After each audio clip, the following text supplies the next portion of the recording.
Pregnancy మొత్తం ఒక ఎత్తు అయితే డెలివరీ అయిన తర్వాత అసలైన ప్రయాణం స్టార్ట్ అవుతుంది.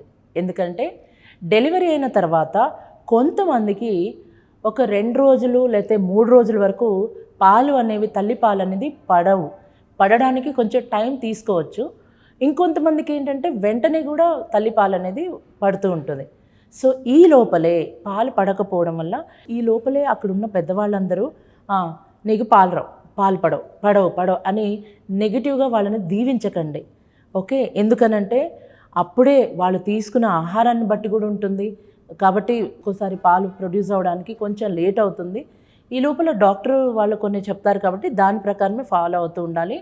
కాకపోతే ఆ డబ్బా పాలు ఇచ్చినప్పుడు కూడా ఆ స్పూన్తో కలిపి బాటిల్లో ఇస్తారు కదా, దానికి ముందు తల్లి తన రొమ్ము మీద వేసుకొని బిడ్డని దగ్గరగా తీసుకొని తన ద్వారానే తాగేటట్టు అలవాటు చేయాలి. ఎందుకనంటే తల్లి దగ్గర నుంచి పాలు తీసుకోవడానికి ఒక బాటిల్లో తీసుకోవడానికి బిడ్డకి ఒక నిపుల్ కన్ఫ్యూజన్ అనేది ఒకటి వస్తుంది. దానివల్ల కొంచెం ఇబ్బందులు ఏర్పడడానికి ఛాన్సెస్ ఉంటాయి.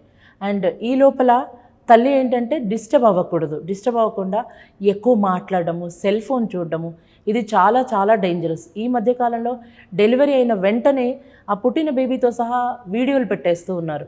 దానివల్ల కూడా కొంచెం రేడియేషన్ వల్ల పిల్లలు సరిగా పెరగకపోవడము, ఈ తల్లికి పోస్ట్ పార్టమ్ బ్లూస్ ఎక్కువ రోజులు ఉండడము, ఒకవేళ సిజేరియన్ అయి ఉంటే కనుక ఆ సిజేరియన్ గాయం అనేది తొందరగా మానకపోవడము, అలా కాకుండా ఎపిసియోటమీ అయి ఉంటే కనుక ఆ గాయం కూడా సరిగా మానకపోవడము, ఇవన్నిటికీ రీజన్స్ ఇవే. అండ్ డెలివరీ అయిన ఆ తల్లి బిడ్డ రూమ్లో ఎవరూ గట్టిగా మాట్లాడకూడదు, ఫోన్లు అంతా యూజ్ చేయకూడదు. అండ్ వీలైనంత వరకు చిన్నగా మాట్లాడాలి, ప్రశాంతంగా ఉంచాలి. తర్వాత తల్లి పాటించాల్సిన నియమాలు చాలా ఉన్నాయి. బిడ్డకి అంతగా నియమాలు లేవు, కానీ తల్లి మాత్రం కంపల్సరీగా చెవులు కవర్ చేసుకోవాలి దూదితో, తల మీద కూడా కవర్ చేసుకోవాలి. ఎందుకనంటే తల భాగము చాలా సున్నితంగా ఉంటుంది. అట్ ద సేమ్ టైం చెవుల్లోకి గాలి వెళ్ళినప్పుడు శరీరం అంతా కూడా మజిల్స్ అన్నీ చాలా లూజ్గా అయిపోవడము, చల్లగా అయిపోవడము, దానివల్ల వచ్చే తలపోటు తగ్గడానికి చాలా కాలం పడుతుంది. అది తర్వాత తల్లి పని ఏంటంటే టైంకి ఆహారం తీసుకోవడం, టైంకి బిడ్డని నిద్రపుచ్చడం, పాలు ఇవ్వడం. అండ్ బిడ్డ పడుకున్నప్పుడే తల్లి కూడా నిద్రపోగలగాలి. అంతేకాని బిడ్డ పడుకున్న వెంటనే ఆ రూమ్ అంతా సర్దుతూ ఉంటారు, బట్టలు సర్దుతూ ఉంటారు. దీనివల్ల మీరు రిలాక్స్ అవుదాము, పడుకుందాము అనే లోపల బిడ్డ నిద్ర లేచేస్తూ ఉంటారు. సో ఎన్ని రోజులైతే నిద్ర సరిగా ఉండదో దానివల్ల తల్లికి మానసికంగా డిస్టర్బెన్స్ ఒకటి క్రియేట్ అవుతూ ఉంటుంది. సో పోస్ట్ పార్టమ్ బ్లూస్ అంటాం. ఆ టైంలో కూడా చాలా సెన్సిటివ్ అయిపోయి తనని ఎవరు సరిగా పట్టించుకోవట్లేదు, తనని ఎవరు సరిగా చూసుకోవట్లేదు అనే ఫీలింగ్ వచ్చేస్తూ ఉంటుంది. అండ్ భర్త అండ్ ఒకవేళ ఉంటే అమ్మ వాళ్ళు కానీ లేకపోతే అత్తవారు కానీ డెలివరీ అయిన తల్లిని చాలా చక్కగా చూసుకోగలగాలి. అండ్ బిడ్డకి బెడ్ మీద వేసే ఆ దుప్పట్లు కానీ అవన్నీ కూడా వీలైనంత వరకు కాటన్ చీరలు, అది కూడా తెల్లగా ఉన్న లైట్ కలర్స్ వేస్తే చాలా మంచిది. ఎందుకనంటే ఆ బిడ్డకి అక్కడ అప్పుడే పుట్టిన బిడ్డ దగ్గర స్మెల్ వస్తూ ఉంటుంది. అండ్ తల్లి కూడా డెలివరీ అవ్వడం వల్ల పచ్చి స్మెల్ వస్తుంటుంది కదా, దానివల్ల చిన్న చిన్న పురుగులు అయితే చీమలు ఇలా రావడానికి ఎక్కువ ఛాన్సెస్ ఉంటాయి. అండ్ ఆ డెలివరీ అయిన అమ్మాయి రూమ్లో చాలా లైట్గా సున్నితంగా సూదింగ్గా వచ్చే ఒక మ్యూజిక్ అనేది చాలా లో సౌండ్లో పెట్టి వినిపిస్తూ ఉండాలి. అండ్ కొంతమంది ఏం చేస్తారంటే పిల్లలు పుట్టగానే పౌడర్లు వేస్తూ ఉంటారు. ఆ పౌడర్ అనేది చాలా చాలా డేంజర్. అప్పుడే పౌడర్లు పూయాల్సిన అవసరం లేదు. వాళ్ళకి డ్రైగా ఉండేటట్టు చూసుకుని మాయిశ్చరైజర్ ఒకటి అప్లై చేస్తే సరిపోతుంది.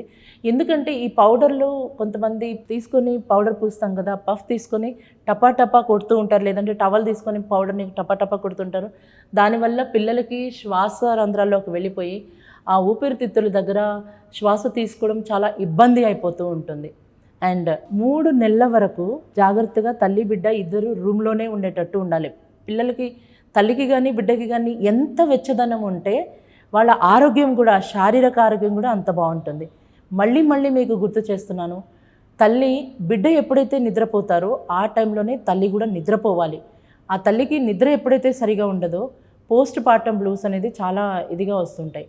అండ్ ఆహారం కూడా వీళ్ళు డెలివరీ అయిన వాళ్ళకి స్పెషల్ డైట్ ఉంటుంది కాబట్టి అవన్నీ పెడుతూ ఉంటారు కదా, బాగా తిని చక్కగా పిల్లలకి పాలిస్తూ చక్కగా నిద్రించాలి. అండ్ తప్పకుండా చెవులని కవర్ చేసుకోవడం, తలపైన కూడా కవర్ చేసుకోవడం మీరు మర్చిపోవద్దు. దానివల్ల అవి కవర్ చేసుకోకపోతే చల్లగాలి చెవుల్లోకి వెళ్ళిపోయి చాలా ప్రాబ్లం అవ్వడానికి ఛాన్సెస్ ఉంటుంది. అండ్ వేడి వేడి నీళ్ళ స్నానం ఎక్కువసేపు చేయకూడదు. ఎందుకంటే అది నెమ్ము రావడానికి ఛాన్సెస్ ఉంటుంది. దానివల్ల పిల్లలకి కూడా ఇంకా ఊపిరితిత్తులు అప్పుడే ఫామ్ అవుతూ ఉంటాయి కాబట్టి దానివల్ల పిల్లలకి కూడా జలుబు చేస్తే అది ఇంకా చాలా ఇబ్బందికరంగా ఉంటుంది. వాళ్ళకి శ్వాస తీసుకోవడం కష్టమైపోతూ ఉంటుంది. దానివల్ల ఇంకా ఇబ్బంది పడడానికి ఛాన్సెస్ ఉంటుంది.